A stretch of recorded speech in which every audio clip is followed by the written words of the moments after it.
네, 새해를 맞아 BTV 뉴스에서 주목할 첫 번째 사안으로 서울시의 신속 통합 기획을 취재했습니다. 오세훈표 서울형 민간 재개발 사업인 신속 통합 기획은 지난해 후보지를 공모하고 심사한 결과 최종 21곳이 선정됐는데요. 해당 후보지들은 본격적인 재개발 진행으로 분주할 텐데 서울시가 추진하는 신속 통합 기획이 무엇인지부터 알아보겠습니다. 먼저 강혜진 기자가 보도합니다.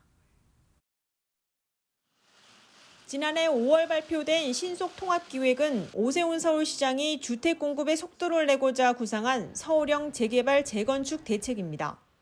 기존의 재개발은 자치구와 주민들이 동의서를 모아 정비계획을 수립해 서울시에 제출하면 도시계획위원회가 재개발 여부를 수립하는데 최소 3번의 절차를 거칩니다. 하지만 신속통합기획은 서울시가 초반부터 같이 계획해 도시계획위원회 통과가 빠르게 진행됩니다. 다시 말해 재개발 지정까지 평균 5년 걸리는 기간을 2년으로 단축하고 문턱이 높았던 기존의 재개발 규제를 서울시가 일부 완화한 겁니다. 이 같은 과정의 민간 재개발은 해당 지역 조합이 재개발을 시행하지만 서울시와 초기부터 사업 방향을 같이 논의하는 개념입니다. 이를 위해 지난해 9월 민간 재개발 공모에 참여한 자치구는 모두 102곳.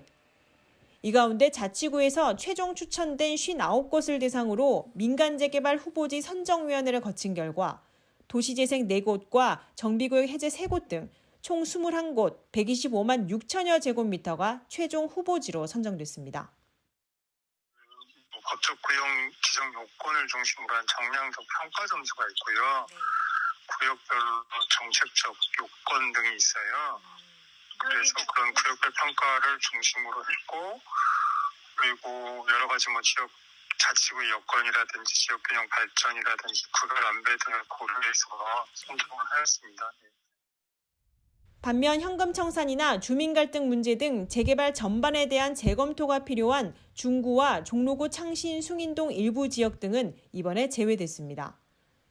이번 서울형 민간 재개발에 대해 정부도 사업성이 양호하다고 보고 후보에 선정되지 못한 지역 주민들을 위해 공공재개발과 협업하는 추가 대책도 내놨습니다. 신속통합기획 후보지 미선정 지역은 주민이 원할 경우 공공재개발 공모에 참여할 수 있도록 허용하고 후보지 발표 시 시장 불안 요인 차단 방안도 함께 마련하는 등 공공재개발 사업과 신속통합기획 민간개발 사업 간의 협업 연계를 더 강화해 나가겠습니다.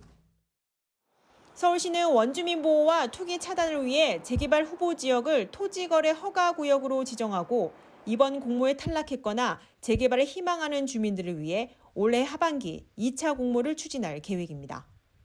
BTV 뉴스 강혜진입니다.